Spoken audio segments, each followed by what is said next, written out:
Welcome to another live episode of Halftime Adjustments. It's your man, Eddie out there. My man, Mr. J. Luke. What's happening, Mr. J. Luke?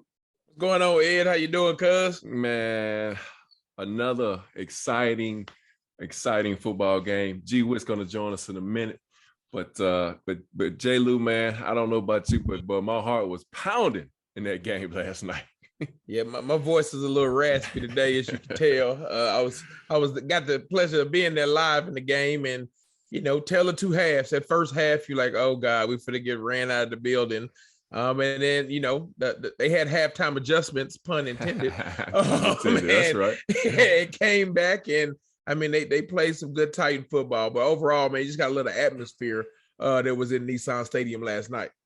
Yeah, and the Titans come into this week 1-3 in the last 4 games. A lot of naysayers out there talking about them. 13 turnovers in the last three losses in that 4-game stretch. But on the bright side, J. Lou, they were still in first place in the South. They had the number 3 seed in the playoff standings in the AFC. 49ers roll in winners of 6 of 8 with high playoff hopes as well. A stout run game and a fierce front four with Nick Bosa leading the charge with 15 sacks. San Francisco's defense, if you didn't know, 4th overall, 4th in sacks, 6th against the pass, and 12th against the rush. All the talk all week, and even before the game came on, Jay Lou, and I know you didn't get to see it, but man, they were just talking about how the Titans are going, plan the funeral. Verbal said they were talking about the funeral for the Titans that's going to die. All the commentators were picking San Francisco to win. I mean, the whole pregame show was about San Francisco, man. And it was really funny to see after the fact. But good news, A.J. Brown came back this week. He was on an active 53-man roster after being out since week 11. Julio played after a week. He left the game with a bad hamstring. Pop-Tart was active and played. Janoris Jenkins was back. Bad news, Mr. J. Lou, though, man, the offensive line was going to be without Taylor Lewan and Southhold, meaning we would get to see who? Dylan Randy. The Rook. Right. Starting for his first time at LT left tackle versus Nick Bosa. Because as we got up closer to game day, Kendall Lamb had to get put on the COVID list. So, along with Elijah Molden. So, man, the deck was stacked against his offensive line. And results, though, set up by a 23-yard scramble by Tate. Fat Randy kicks a 44-yard field goal with 8 seconds left on the clock to push the Titans to victory, 20-17 over the 49ers. Mr. J. Lou, give me one big takeaway from this victory for the Titans, man. Man, one big takeaway I got is, man, is Vrabel. And there's no other words for me to say. I mean, this game was set up.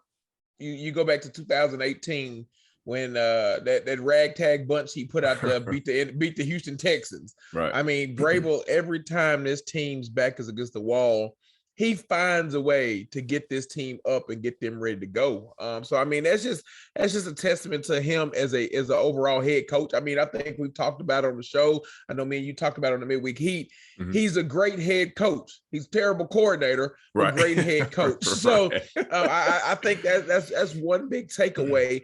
And I may have to give you one more. Let me give you one more takeaway. Go ahead. Because I think the naysayers the last couple of weeks have said a lot about Tannehill. Last time I checked, we watched the game Sunday night. Tom Brady looked terrible, and what happened? He had no weapons out there. Right. Tannehill. I mean, everybody says, you look at it again. Julio had 1 target. The trust factor and the camaraderie there is not there with Julio yet. Thank you. But it's there with A.J. Brown, and A.J. came out and had a career high 16 targets, career high 11 catches. I think the first half really, you seen a tired team and trying to get their legs back. Short week. I think Frisco came they came more hyped into the game, coming from West Coast, making that trip. Had more adrenaline. And then I think you saw the Titans settle in second half. I think you saw AJ settle in second half, and we saw why he is wide receiver number 1. But, for everybody who's been talking about what Tannehill's done the last month, he had nobody to throw to. Right. So you see what having a WR1 can do for you. So that's my 2 quick takeaways for you, Ed. Yeah, and so here's mine. If I had to give a game ball, I got to give a game ball to Dylan Randy, man, for holding his own against Nick Bosa if you noticed during the game in the first half in particular, Nick Bosa was lined up on his side, right side, and they flipped him to the left side. Flipped him. Yes. I mean, so you gotta Yes. you gotta give him props, man, for holding on. Even though the offensive line gave about 4 sacks as a whole, you really got to give him props because he held his own. He was stout. They ran the ball pretty decent. Yes. And for one time, we can say no turnovers. Man, took care of the ball for the offense. And so, a lot of things happen in this football game. Let's start breaking it down, J. Lou. Let's look at this offense, man, because like we said, tell the 2 halves in this football game. The first half, the Titans had 55 yards of total offense, no points. Debo Samuel himself. Debo had more. Yeah, he had more yards. 6 yards, right? Yeah. And so, J. Lou, give me some takeaways from this offense, man, because a lot of people are already questioning in the chat. And we're gonna get to some of those questions about Julio. He only had 1 target. Why do we spend money on him? Why is he here? Is his hamstring still hurt? Just give me your take on all that talk. So my first takeaway from this offense is that I still think Todd Downing should have been fired at halftime. Right. Now I think it's some. I just speculated. I think probably you saw Vrabel get a little bit more in his ear, to kind of help him with the play calling, because the play calling was beyond horrendous in the first half. As far as the Julio talk, man, I think Julio is healthy as he's gonna be. We've got to accept that fact. And then again, I think it's just the trust fact. I'll use the example with who left, Josh Reynolds. Josh Reynolds is the number 1 wide receiver in the NFL over the last 4 weeks. What's the difference? Right. He's with a quarterback that he's been with for years. Familiar. That's right. Familiar with. So I think that's why that's the issue with Julio, because you saw it again last night. So Tannehill, the trust that he has in A.J. Brown, he threw it up to A.J. Brown on that free play. Yes. Julio, the very first play of the game, again, wide open, running down the field, had a step. He didn't just let the ball go. So I think it's just, again, that trust factor. And credit, say what you will. You always hear about wide receivers being the divas. Credit to Julio. He's being a team player. He's going out there, still running his routes, being a decoy, doing whatever he has to do to help this team win. But to your point, I thought the team, we ran the ball well enough just to keep them honest. Right. I think the play action was working. Now I did like the second half. You did see him start to roll Tannehill out a little bit more. What you got to do? Because I'm be honest, the offensive line gave up air quotes 4 sacks. I think 4 or 5 sacks. It was 4. 2.5 to 3 of them was on Tannehill. Right. With him holding the ball too long. So, I agree. I was glad to see them move the pocket. And then we saw on that last 2-minute drive, what separates Tannehill from Garoppolo to me is Tannehill's legs. Right. His 23-yard scramble set up the game-winning field goal, because we only gained, I think, 3.5, 4 yards after that. And then a smart play to move it to the right hash, if I'm not mistaken, because Pat Randy barely got it in there, but that helped a lot. But I just think that, if AJ is healthy, you like to see that we get a mini bye, you get a 10-day rest. Right. You like to see that for the most part, everybody came out of the game healthy as can be. Right. So you think of that extra rest, you continue to get AJ even more healthy and continue to get Julio. I think you're going to see Julio and Tannehill get that chemistry down. It's just a matter of time. And again, if we can continue, I really was shocked and glad to see McNichols. I thought he ran the ball hard last night when he ran. But overall, man, the one downfall on the offense is, again, the play calling. It's too predictable. My brother was there with me, Ken Lou, who I think joined in tonight. Yep. He was there, and he was making play calls in the stands. And if we can call it in the stands, anybody else should be able to see it. So Todd Downey's just got to, if you just look across the field, Kyle Shanahan was calling a masterpiece of a game. Oh, and I think one thing that they do I think we should do. AJ Brown is Debo Samuel. Debo might be a little bit faster, but look at how they use him. The same player. Same player. So I think we've got to be a little bit more creative like that from Downing. But that's my assessment of the offense, cuz. Yeah, so I agree with you, man. The first half, the offense was just stuck in first gear. Your defense gets you an interception. You didn't do anything with it. Your defense is playing lights out. You're holding San Francisco to 10 first half points when your offense couldn't even scratch the surface on getting going. Tannehill looked uncomfortable at times. They couldn't sustain a drive. I even texted you that one time when they ran that draw me nickels on 3rd and 15. I was like, that's just a give up play. Not even trying to even attempt to get at least half or more of those yards and then maybe go for it on 4th down. Nothing. Right. No pocket rolls, no play action, no deep shots. And then like in the second half, and I agree with you, I think Vrabel got in the ear of Down and said, look, man, we got to start taking some shots, because he started taking shots downfield. Yes. Start moving the pocket, which we've been trying to say all year long. Why not move the pocket when your offensive line is struggling? Knowing you got Bosa on the other side and those guys that are coming out, Armstead, those guys are good up front. San Francisco is really good up front, and we know their weakness coming into the game was their secondary. So why not take advantage? You got AJ back. AJ got a little tired there at first. He got a second win in the second half, And so, you go from 55 total yards in the first half and 0 points to 278 yards total, which is 223 in the second half, and 188 pass for Tanner, 90 rushing total. And you had McNichols contributing with 7 for 31. Tanner had 3 for 22, like you mentioned. Hilliard and Foreman, everybody ran the ball great. It's running back by committee, and we've been saying it from day one since King Henry's been gone, is that they're going to have to figure out how to run the ball effectively with what they got. But again, the second half was just like you like the way they picked up the tempo. And I think somebody in the chat said, it was Rodney. He said, if you ask me, I think Tannehill and AJ changed some of those calls. He did. Tannehill did a lot of Ottoman at the line. Yes, he called did a lot of his own plays, and that's something you hadn't seen over the past month that he's been out. That's right. And I can't agree with you more when you don't have AJ Brown and you don't even have a 70% Julio Jones out there to throw the ball to. Nobody's going to respect those guys. Those guys are not going to get open. But you got to take your hat off to Westbrook Akini. He made some big catches last night on some third down, some crucial third downs. And, you got to like what you saw to him, and he's continuing to go on. But thank you again, guys, for joining us for another episode of Halftime Adjustments. But AJ, man, he's just, I can't say enough about AJ Brown and what he did. And like you mentioned, man, him and Debo being mirror image of each other. And so let's look at the defensive side of the ball, Jay Lucas. The 49ers came in, again, a good, solid football team, a lot of talent on this team. They had the 10th rushing offense in the league. And like you mentioned, Debo Samuel, George Kittles. Kittles is one of your boys. Brandon Ayuk, and then Kyle Juszczyk at fullback. They have some weapons on that team. The downfall for the 49ers is, as we know, is Jimmy G. Jimmy G. He'll win you the game and he'll get you beat. And so, but give me some takeaways off this defense, Jay Lou, what you saw last night from the two-tone blue.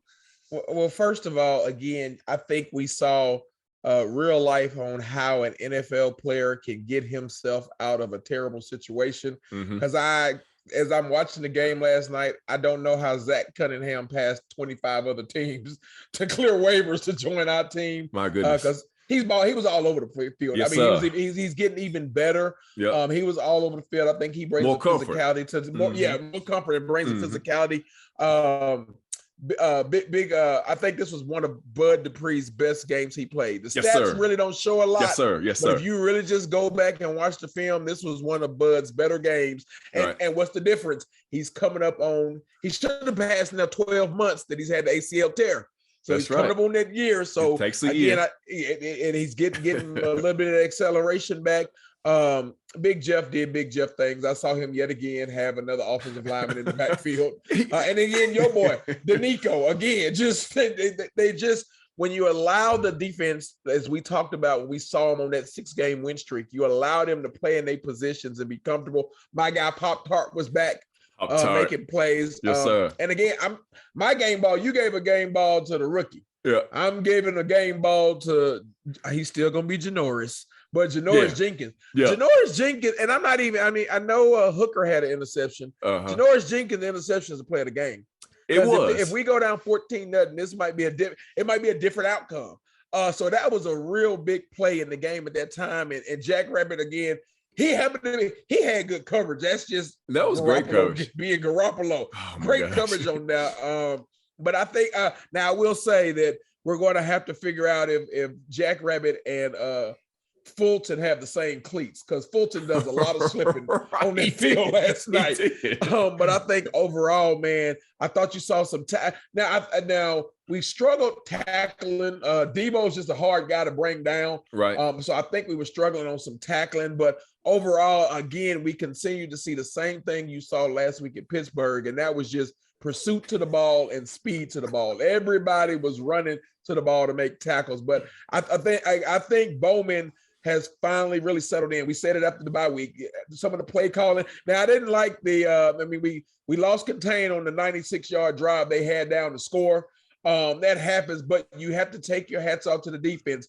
This game, San Francisco lost this game in the first half because it should have been a blowout. There's no way it should have made it a halftime 10-0, and that's a credit to the defense. Right, and I'm gonna tell you. Let me give you my break up down of the defense in that. Welcome to the show, G Witt. What's going on, G Witt? Tighten up, man. So and all that jazz. Yeah, please forgive my manners. I meant to tell everybody that's joining us tonight, Merry Christmas and Happy Holidays, and hope you guys are enjoying this Christmas Eve night. Thank you for joining us on your Christmas Eve, because you could have been doing something else, but you're joining us for the show tonight, so we appreciate that. But like I said, the defense, man, once again, they're put into bad situations where they have to come out and play ball, right? And they've done it time and time again. And you saw it again, to your point, J. Lou, Jack Rabbit making a huge pick on the Kittle's play in the end zone. That if they go 14, then I agree with you, man.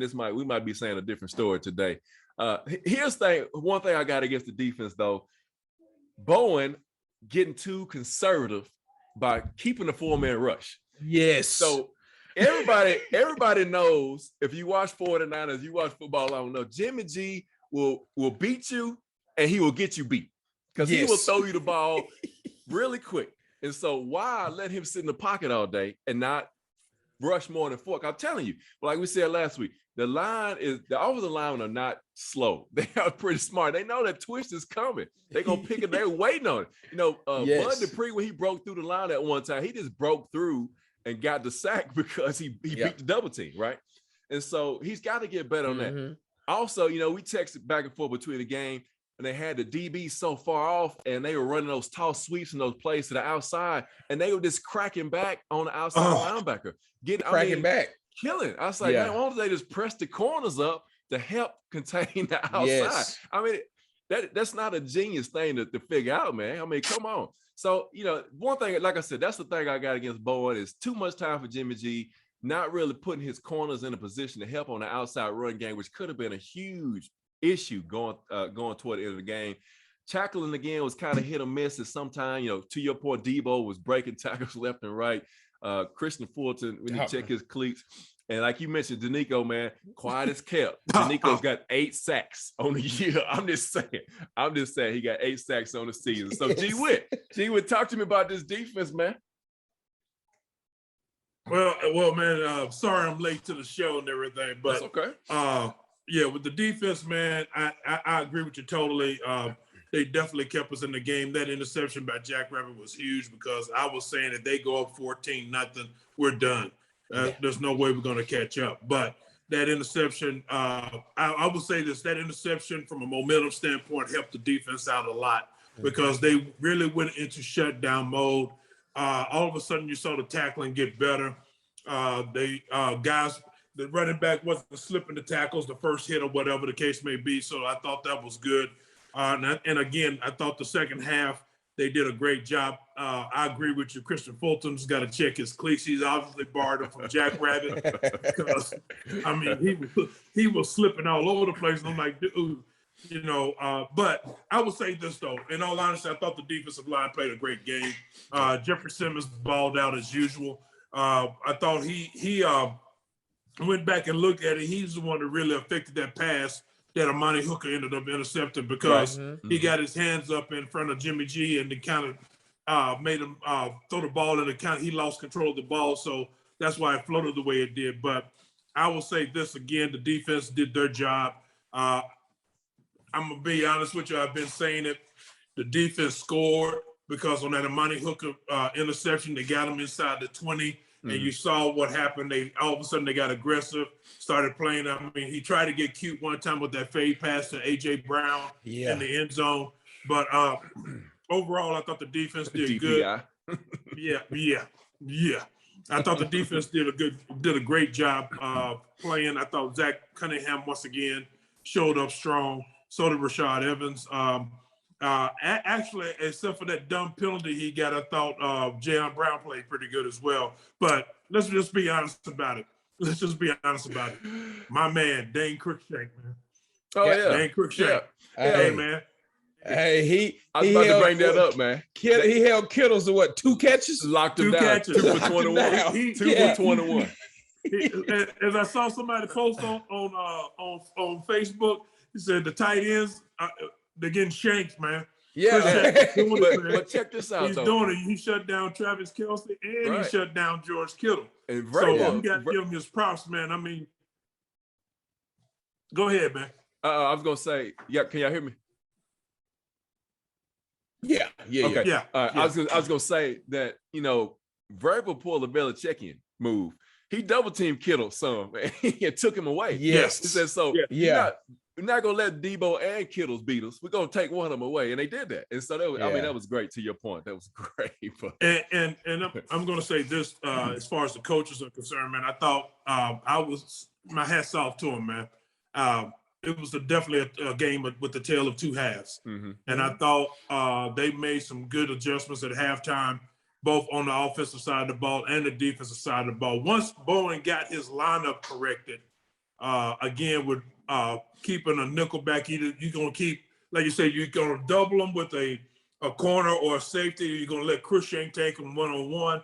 But covering up that tight end was huge because that's Jimmy G's blanket. Mm-hmm. It's the same way with Kansas City. Travis Kelce is Mahomes' blanket. So, if you can keep that down to a minimum, you slow them down because when they get in trouble, that's the first person they're going to look for. Mm-hmm. And that's the way Jimmy G is. So I just thought that was a good adjustment at halftime. I give kudos to Vrabel.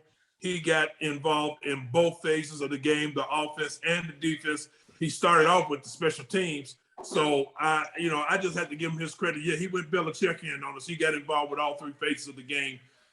Throughout that game, it's like, we're going to win this game regardless. I had to give him his props for that. Right. And, just some offensive stats from the 49ers, 389 yards total, 306 passing, and 83 rushing. Again, holding another team on 100 yards rushing. This Titans defense, number 2 in the NFL in rushing defense. And Debo, like you said, a mirror image of A.J. Brown, 9 catches for 159 yards and 5 rushes for 32. But the defense again, man. So I just think, man, let me hear y'all thought about this. But thinking about the Pro Bowl selections by well deserved. But man, I think it's a slap in the face that Big Jeffrey's not even considered. Harold Landry's not even considered. Man, you got some guys that's been snubbed on this defense. And I think they took it a little personal last night after the announcement was made this past week. Oh, I guarantee Big Jeff took it personal. Oh, yeah. He's going to take it out on every remaining offensive lineman that we have on the schedule. Same with the defense. Again, you can't say the small market is why the Titans didn't do it. Indianapolis is a small market and led the league with 7 players. Right. So, when you think about it, that just shows the lack that I think some of the NFL people pay attention, because it wasn't the fans. The fans voted them in. The other third is made up of players and the coaches and all that. So, right. Byard has probably made his name in the league. Big Jeff, I think, he'd rather probably be an all-pro. And I think when that team comes at the end of the season, you'll see him on that list, and you might see Landry get some of that recognition. But definitely, I think this team took it as a slap in the face for not being named or being an alternate. So, especially on the defensive side of the ball, man. It was just. I agree with you. Don't get me wrong. The people they had in front of them, I have a hard time arguing against it. But you can't tell me that consideration wasn't there, especially for Big Jeff, man. Right. He's been wreaking havoc all season long. And taking on double teams, beating double teams, absolutely wearing out offensive linemen. And the Nico Autry, man, has been playing lights out, the whole season as well. It's just, to me, it's just crazy, man, the way the Pro Bowl snubs happen and everything. But that's okay. I think these guys, they may pull a Tom Brady. I'd rather not be in the Pro Bowl than win the Super Bowl. That's right. That's right. I would too, G Wood. I would definitely take the Super Bowl over the Pro Bowl. So let's look at special teams. You know, again, Chester Rogers, I think he did a good job returning kicks. I'm gonna say my man Fat Randy the last. I know Jay Lou got a lot to say about Big Randy. And somebody mentioned in the chat that they look like said Fat Randy's stomach like he got a little slimmer. So I don't know. That's just the Navy on Navy making him look slimmer. Right. So you know, Brent Kerr was back to being Brent Kerr. He had 2 inside the 20. You know, pinned them deep when they needed it. The field position needed to be flipped. And again, and then Randy Bullock was 2 for 2 with Jay Lou, your boy, man, 2 for 2. And the crucial one there, kicking at you in the end zone. Yeah, he was he's coming our way in the end zone. And, you know, first of all, it was a bad snap.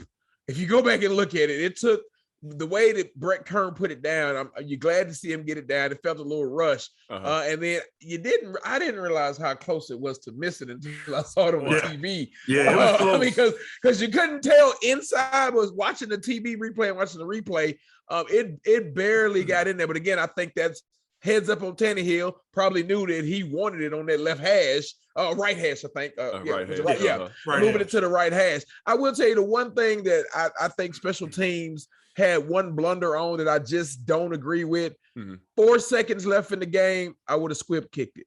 I'd rather take my chances with them running the lateral on the kickoff than you putting Deebo Samuel out there. Because Kittle and Deebo Samuel, that was a long lateral. Yes, he was very close. Like Kittle was very close to breaking it. So that'd be the only thing with 4 seconds left.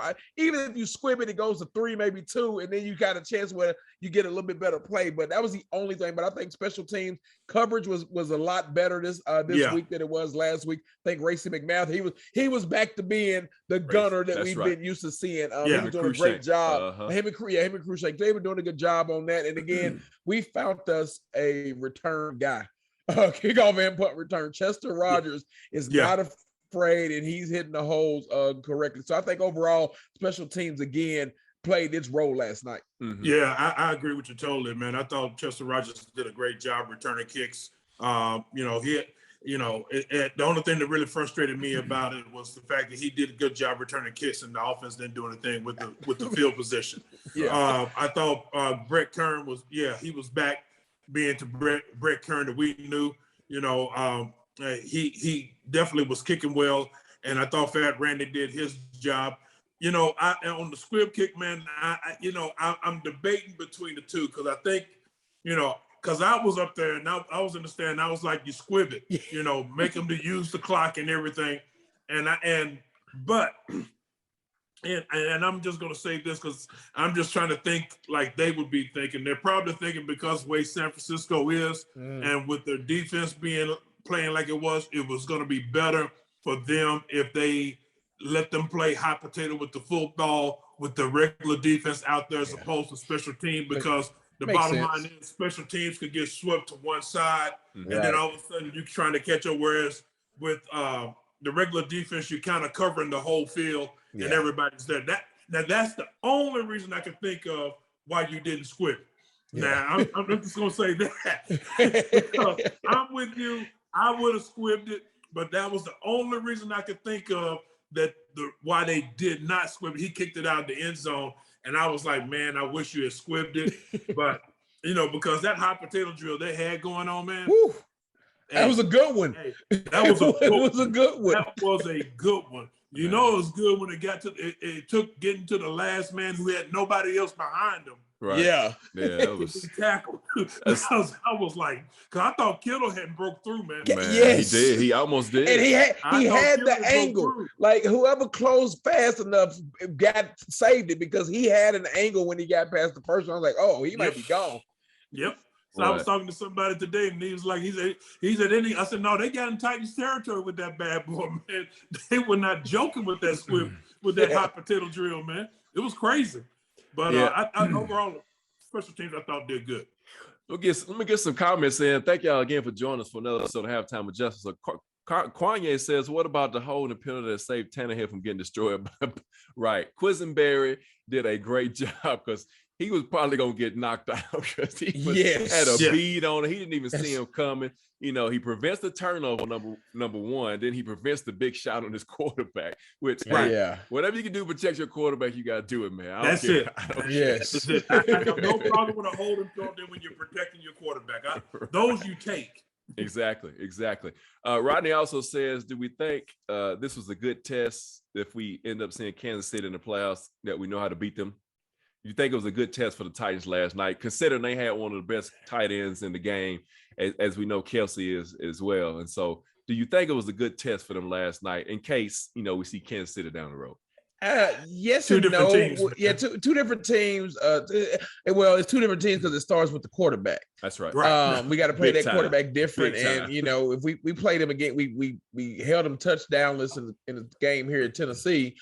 So we know that they'll cook up something different if we see them in the playoffs. So you know, I think some of that familiarity playing them helps a little bit, but you see a whole different game plan, different scheme. But from that standpoint. Yeah, and absolutely, and their defense is playing better right now too. So that's really the big difference for Kansas City as far as that's concerned. So I two different teams, man. So I don't think that's a litmus test for KC or anything like that. Right. So Dion, we talked about this a few minutes before you got on, man. I appreciate you joining us. That Tannehill took over the play calling. He called audibles at the line of scrimmage. He was in the rhythm. You know, he wanted to get the ball to his man, and he did it. You saw what happened when he starts making calls at the line of scrimmage and really taking over the game as he should be. Hey, I'm gonna say this, man, and again, I go back to giving Vrabel his credit, man, because after Tannehill took that I'm gonna call it a dumb sack in the first quarter, you saw Vrabel over there talking with him and Downing, trying to get that situation straight. Yes. And you saw, even though the offense didn't do anything, you saw what was going on was Tannehill was getting the ball out quicker. He wasn't trying to hold it. And that was the thing that was killing me about him. We always said he holds the ball too long, but you saw it last night. Like this season, it's just like getting progressively worse. Yeah, I mean, one play last night, he patted the ball at least 4 times. Yes. And I think that was the sack in the first quarter, man. It didn't make any sense. Right. But I thought that Vrabel got it. We talked about it last week a little bit, that Vrabel was going to have to do something with the offensive coordinator and with Tannehill, and you saw that last night where he got involved with it. Even when they came over to the sideline, he was talking with him. I think he still let Downey and Tannehill work it out, but Vrabel was definitely involved with the quarterback and the OC trying to get something going. And I'm going to say this because I'm late to the show. I give them credit because the offensive line played much better in the second half than they did in the first half. And I give them credit for that. They made some serious adjustments. And I thought that was the key to the game, because all of a sudden you saw Tannehill in the second half had more time to throw the ball. Well, so to that point, and then I'm going to get some more comments in. You saw what they did. They started moving the pocket, which we've been saying that for the last 3, 4, 5 weeks. They started keeping the tight end in to help Chip. You know, you saw Ferguson come in and hit Bosa, then he go out on the route. You saw they got a little bit more Marco Pruitt on the field, a little bit better this game. And so, you know, they had to do some things like we talked about once we found out that Lewan and Sappho was both going to be out. We talked about them having to do some different things, moving the pocket, bootleg, and keeping people in, max protecting, and, you know, so on and so forth. So to your point, G, with the second half, I agree, man. They really did a good job adjusting the game plan to getting the ball out of Tannehill's hands quicker and giving him just a little bit more time. Kanye says, I was thinking about this last night, fellas, and I'm going to hear y'all's take. He says, the Titans have beat Josh Norman 3 years in a row with 3 different teams. So as I was thinking last night, I said, poor Josh Norman, I know he was happy. Hates coming to Nashville. I know he was happy that Derrick Henry won in the game. But, man, A.J. Brown He did him over. He did him over. Yes. He's tired of going against them big players from the Titans, man, because they're killing them every time, man. I mean, even with the king out, Arthur Brown said, "Hey, let me take care of this one for you." Yes. He unfortunately for him, he comes to Nashville, he gets posterized every time. Every time he gets posterized. They make posters of him, man. Dion says, does Randy Bullock know we call him Fat Randy? So Dion, I know you don't live in Nashville, man, but they call him Fat Randy on the radio. So we're not the ones making that up, man. But to your point, though, if we ever see him, he ever find out, then we'll call him Fat Randy. Yeah. He said we should call him PHAT Randy to make it sound cool. Caleb, what's up, man? Caleb, good shout out to you tonight, man. He said we need to find a fullback like Juicex, excuse me. He was on the field every play. I think we got one. We just don't use him enough. That's what to say, because there was 2 plays that he was lined up wide out and never came back in and caught the ball on our cornerbacks. Mm-hmm.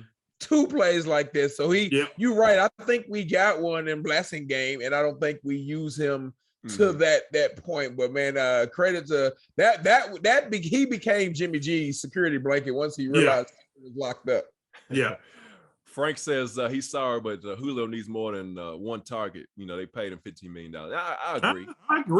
I agree. I agree too. Again, we don't know the full extent of how bad his hamstring was. I don't know if it doesn't look like he had a lot of explosion to me. I'm not going to say, it could be different to see it in person, but to me, when I was watching on TV, it didn't look like he had a lot of explosion. And then again, to your point, Jay Lewis, you mentioned earlier, it's just the chemistry's not there. You think about it, he didn't practice in preseason. They didn't play in preseason. He was there for a few. His best game was the Seattle game, right?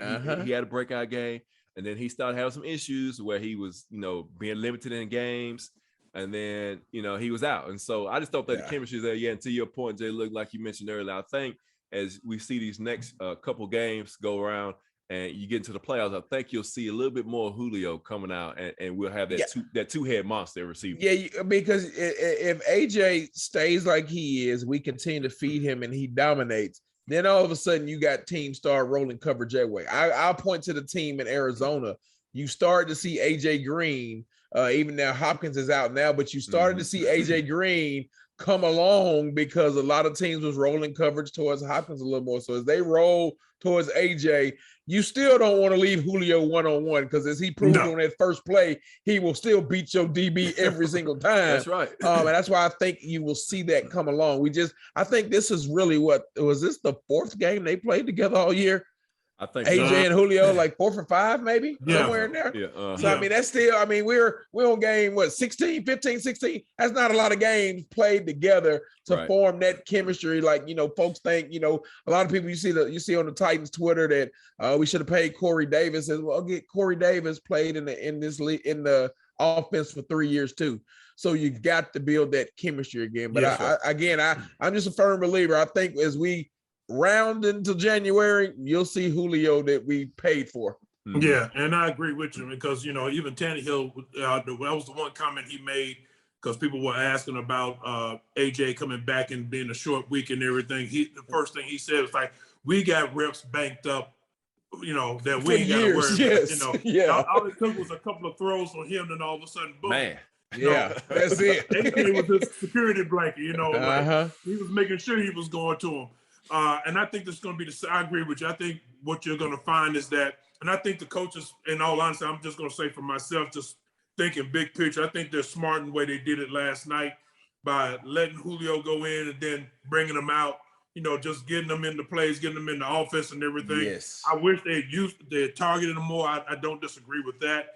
But I think if he can continue to stay healthy and make those practices and everything, I think you're going to start seeing Tannehill spread the wealth a little bit more and get the ball out of there. Because, again, I will say on the receiver front, my question is still about Golden Tate.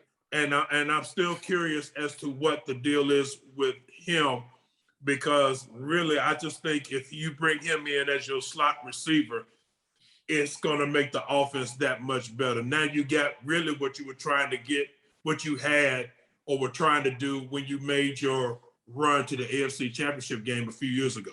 Yeah. because that was the thing. You had Humphries in there as your slot, and he was able to get open on those shallow crosses and everything, and it really opened the offense up for everybody. So, I think if we can see that happen, I think you're talking about the offense really kicking into high gear. And if our OC can manage to call some decent plays. Hey, I'll take the second half down any day. That first half in the past 4 games. Except for that one play where AJ was throwing the ball. Yeah, that was no. So no, I blame that on AJ. Yeah, I give you, you shouldn't have called it, but AJ had in his mind, oh, this is my time to shine with a pass, and he just threw it up. He should have ran the ball. Yes, he should have ran the ball. But the bottom line is, the reason why I say you don't call that play, you had momentum. You had momentum going. Your offense was clicking, and you were doing well running the ball. I mean, you was winning on first down, running the ball. So. It goes back to what you've been saying about him just having a good feel for the game. Right. That wasn't a bad play call. It was just a bad play call at that moment in the game. Yeah. So he's got to get better at that. Yeah. Right. Here's something else I think that's pretty interesting in the chat. He said, Rodney says, do we think this is Lewan's last season with the Titans? I don't think it is. I think you see a restructure of his contract. Yes. And if he don't want to do that, then we might be talking about something else. Right. But I don't think so. And the people have mentioned this before on the show is that it seems like the offensive line plays better without him. I don't know either. I'm not gonna say they play better. I'm gonna say the scheme is different. The scheme is different. So think about it. So when Lewan's out there, he's getting all one-on-ones. That is your left tackle. That's right. Last night, Dylan had helped almost 75% of the plays that he was playing. Absolutely. So that's the difference. Yeah. And that's the whole thing. And I agree with you, Eddie. I think he definitely needs to restructure his contract. You got to remember one thing too. In all honesty, Taylor Lewan is the oldest drafted player on the team. Right. Yes. And I think what we're seeing is the injuries and everything are catching up with him, but at the same time, he is your best left tackle that you have. Mm-hmm. So I think, and personally, I think, and I could be totally wrong about this. I know it's a business and everything. Personally, I think he wants to stay here. I think he would prefer if he retired from as a Titan and everything. I agree. I think he likes being here. Mm-hmm. So I can see him restructuring his contract to make room on that cap so they could go out and actually get some more players and everything. But I don't see him going anywhere unless he doesn't like you said, unless he does not restructure his contract. Yeah. Dion says, tell me this, why? And we talked about this before. And I'm curious because it must be something there. I don't know, guys. I want to hear your take on it. But why is Michael Pruitt not our tight end one? He can block, he can catch, he can make a move after the catch, he brings swag. Swain is only big. There's nothing great about him at all to keep him at the starter. Can't block, catches sometimes, and takes up space. And not to mention that when he does try to block, he blocks with his head down. And so every single time. I don't know if there's something. There's something there. There's something there that we're not getting from the Titans because it's obvious that he should be tight end one. I mean, to everybody, even I'm sure that the defenses that play against us. Let's remember this too. In all honesty, remember they kept Swain over Michael Pruitt. That's true. In the offseason. That's true. Yeah, so, you're right. So you start looking at that, and I agree with you. There's got to be something there that we don't know about that we're missing. Maybe that we are not seeing in Michael Pruitt that they are seeing, and that's keeping him from being tight end one. Because when we see him on the field, in our eyes as fans. Yeah, absolutely. He looks like tight end one that should be out there blocking and catching the ball and everything better than Jeff Swain. But for some reason, they keep Swain out there. And I don't know if that's that could be a Downing thing or a Vrabel thing. I'm not sure. Right. But I know from what we see on game day and now with our fans' eyes, Michael Pruitt should be tight end one, no doubt. Exactly. So again, thank you all for spending your Christmas Eve with halftime adjustments. Eddie on there, G with J. Lou. Yes, sir. So fellas, we love you too, Kiki. Thank you for joining the show tonight. Just looking at the standings for the AFC South, gents. Titans are sitting at 10-5. A big. I'm gonna say it one more time, like G would say, big matchup tomorrow night with the Colts and the Cards. A lot on the line for the Colts. They lose, they get bunched up in that jumble of a mess with the Bills and the rest of those guys and the Dolphins. And so big game tomorrow night. Titans currently right now sitting at the number 2 seed as of yesterday. And so a lot riding on the line, fellas, going into these last few weeks, coming down to the end. Colts lose. Of course, we solved the AFC South. The Chiefs slip up on the rest of their games, and we might clinch that number 1 seed. So that's not out of reach just yet. But, I don't think they have too much to play the last few weeks of the season anyway. Nah, the Chiefs are not gonna lose to the Steelers, man. I hate to tell Steeler fans that, but I don't see that happening. But a lot we didn't think they was gonna beat the Titans either, but a lot could happen. We'll have to see. We'll have to see what happens. I think what we are all forgetting right now is that wild card, and that wild card name is COVID. Because I think right now is Kelsey out and is Tyreek Hill. I think both of them are on the list right now. Yeah, they're both of them on the list. So again, and Buckner. And Buckner, yeah. So we'll see. I mean, they got a couple more days to try to clear. I know the Colts are going to be without Nelson tomorrow. Right. He hit the COVID list today. Right. So again, Kelly, I think too. Yeah. So that's going to be. I mean, COVID is going to be big down the stretch. We've been saying that, and you've seen it take its toll. Cleveland, I think they haven't had a quarterback in the last 2 games. Right. So you hope that. Now I know the Titans added Lewan to the list today, but you hope over these 10 days we get some of our guys back in. You hope that the outbreak we had was the one we had over the summer, and that it kind of misses us now. But yeah, I think still in play for that number 1 seed.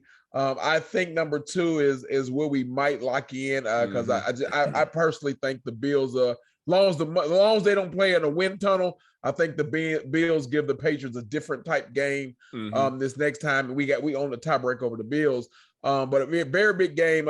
Which Arizona team? And Ed, I preached about this last year on the The only difference this year is they waited about 3 weeks late to have their downfall. But I mean, that team went from being number 1 in the NFL to I think they're a wild card right now. Right. I think they're almost close with the Rams. So I'm curious to see which team you get. Is that game in Indy or is it in Arizona? It's in Arizona. In Arizona. Okay, so you're curious to see what Arizona. Well, they don't play good at home anyway.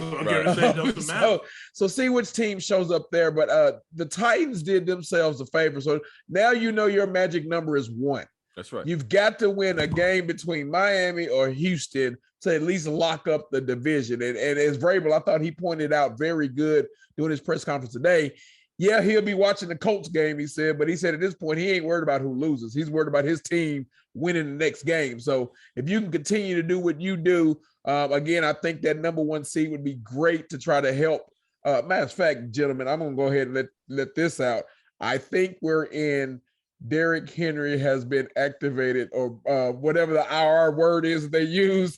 I think the 21 day window. 21 day window. I think we're about 10 days away from hearing that come live. Just trust me on that. I trust you on that. I think that they'll get him to practice by week after the Miami game and have him ready for Houston if they needed him, but the playoffs. So I think we're closing in on that window, and that's another reason you like that bye, just to continue to get this team healthy. But can't say enough that win last night definitely puts you back in a position where you can kind of control what you want to do going forward. Yeah, absolutely.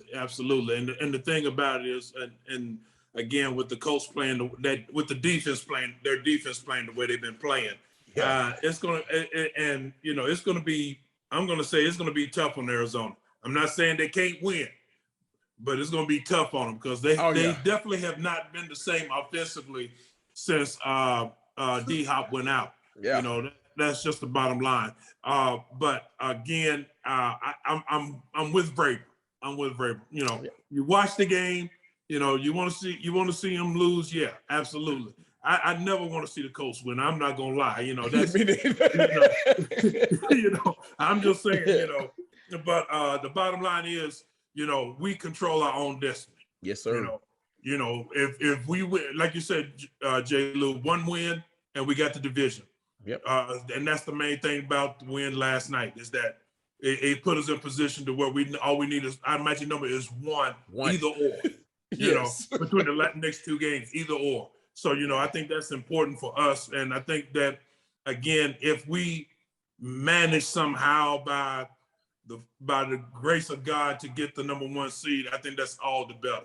And I think that's going to scare some people, because, like you said, if they put Derrick Henry on the designated to return the 21 day window, a lot of people okay, let's put it like this. If they do that, we're going to be the subject of talk for the next couple of weeks. Yes. And I don't like that. I don't either. I don't, because here's the thing. So when we have been favored this year, we've lost. Yeah. I like we were the underdog last night. I like the way that the pregame show, everybody was talking about San Fransico this, San Francisco that. I don't like being talked about, because, it just seems like every time they get put in that situation, all the favors are, oh, here we go. And no, they lay an egg. Right, they lay an egg. And so just keep it the way it is. And hey, let's just roll with it. I don't disagree with you at all, man. The underdog role fits us. Right, the underdog. Why not us? Why not us? So speaking of next week and the next challenge for the Titans, so you got the Miami Dolphins sitting at 7-7, third in the AFC East. They got the Saints coming up this weekend, and you have winners of 6 straight games. They really put it together. And if you looked at it, they started off beating the Texans and they played the Ravens. They played the Ravens and pretty much gave you a blueprint of how to beat Lamar Jackson. Running cover 0 blitz, making him make decisions quick, and you saw the result of that, which was bad. So a hot team. Tua was playing good. He's healthy finally. A defense that's hard-nosed. They got a Flores is a good coach. They can run the ball. They got speed at receiver. It's going to be a tough game, fellas. I mean, absolutely. The good thing about it, like you said, J. Lou, we got 10 days to prepare to possibly get a few more people back. Maybe we see David Long come back. Yes. Maybe we Lawan and Sappho maybe will be ready to play. But big game. And talk to me about these Dolphins, man, and what's going to be keys to getting this victory. Because, this is a big game. This is a big game, especially depending on what happens tomorrow. Yeah. But it's a big game. I still... Call me skeptical. I know they beat the Ravens. I know why you say that. Tua is still Tua. I'm just gonna say that. So don't be surprised if the rookie quarterback Ian Book upsets him Monday night with the Saints. Because I think you can get Tua still gets happy feet and will throw you the ball. He's still a young guy. So I think if the Titans do. That's the game, Ed, where they're going to have to do what you've been preaching tonight. We've got to bring pressure to him. Bring pressure to him. Don't just keep relying. I think that's the worst thing that's happened to our team is the best. We got a pass rush this year, and then we're like, okay, we're just going to try to drop back and cover. No, still send a little pressure. But I think you can. Now, their defense, Miami's defense is legit. Yeah, that defense is solid. Again, you would expect that because Flores, that's what he coaches, his defense. But I think that's another game similar to what a team you just saw it come in here. I think 49ers got a little bit more better weapons, but I think it's almost a similar blueprint where that defense is top notch. You want to just be able to contain that offense and get after that quarterback. And again, another week of AJ in practice, another week of maybe Julio him getting healthy. And I like, again, it's just going to come down to play calling. Again, I said it before you came on, G-Wit. The one thing I'll say about the running game last night, it did enough to allow play action to be very effective. So that's all we've got to hope for is it just does enough for it to be effective. But so that's all we've ever said. That's all we've ever said. That's right. That's what we've been saying since Derrick has been gone. Since he's been gone. So we continue to do that. I think, we can play a hard-nosed game with him. Sometimes those Miami teams that come up to, who knows, in January 2nd, the weather might be, it's going to be 70 tomorrow. It might be 20 that Sunday. Right. So they come bringing them out the outdoors in that cold weather. And they can be a little finesse. So you just hope that our physicality can take over against the Dolphins. Yeah, and that's what you got to look for. The Dolphins defense, it took them a little while this year to finally find their stride, but over the past month and a half, they've been playing some lights out football, man. I have to give them the props. I agree with you on Tua. I think if you give him pressure and everything, you got to stay with it and the pressure and consistently be with him. Again, he will panic. He will throw the ball and give you an opportunity. Offensively, we have got to be able to run the ball enough to keep it honest. But Tannehill is going to have to play better. Again, having AJ back is a big plus for him, as well as getting Julio another week of work with him. You just see some of the weapons starting to come back for him. Makes the offense a little bit better. And if Downey calls a good game, we got a decent shot of beating Miami, but it's going to take a full-on effort because I tell everybody that was when I saw the schedule, that defense, man, that's what really scared me about the Dolphins. They have they tackle well, they cover well, so it's going to be tough sledding against that defense. So we got to come out and play some good ball. Hopefully, like you said, we get Lewan and Saffold back. That's going to help our running game and the pass protection. But we definitely have got to play our A game and go ahead and just beat the Dolphins if we can. Yeah, and the Dolphins, they sport the number 7 rushing defense to your point about their defense. And so it's not going to be an easy game. Like I said, they're playing great. And I'm with you, J. Lou. Don't be surprised if Ian Book leads the Saints over the Dolphins this weekend, because the Saints got a great defense too. And they can get after the quarterback. And, you saw if they roughed up Brady the way he did. Yes. I mean, I know he lost his weapons. I know he did, but they don't have any weapons like Tampa Bay does. And so, so if they get after him, they're going to really get after Tua, because they're still alive for a wild card position as well. Again, guys, and thank you, and ladies that are out there, thank you for joining us for another episode of Halftime Adjustments. This is Eddie Arnell G with J. Lou on Christmas Eve edition yes, sir. of the show, man. The Titans 20, 49ers 17. Titans go to 10-5, got a little mini bye. Hopefully we'll get some more players back as we get ready to round the form for the playoff push. And J. Lou, I'm gonna be listening out, man, for that report about Derrick Henry on a 21-day window to practice, and because if we hear that, man, if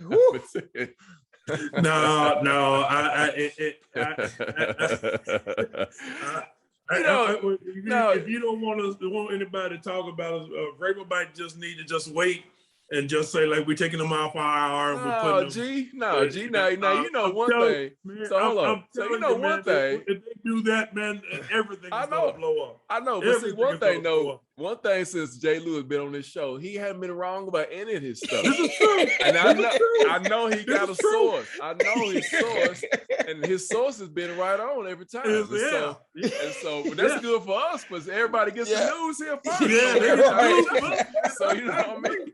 So I agree. So because if they ask Vrabel in the press conference, all he said is rehab. Yep, he's rehabbing. So just remember, when y'all hear that come out, well, you heard it first. You heard it right here on Halftime Adjustments. And no, we come with the business. We come with it. So, but again, hey, but y'all have a very it's so much better after a win, man. I'm telling you, it's so much better after a win. Oh, we know, G. We know. We so thankful that was a win. Yes. we didn't want to have Bob Humbug over here tonight, going into Christmas in a bad mood. You know what I mean? So, but give credit to. You know how it is, man. Yeah, give credit to Vrabel and the staff, man. Another 10-win season. I mean, you got to tip your hats off, man, considering everything that this team's been through this season. And how it's starting to come together at the end. We've been saying this team starts getting healthy around this time of year.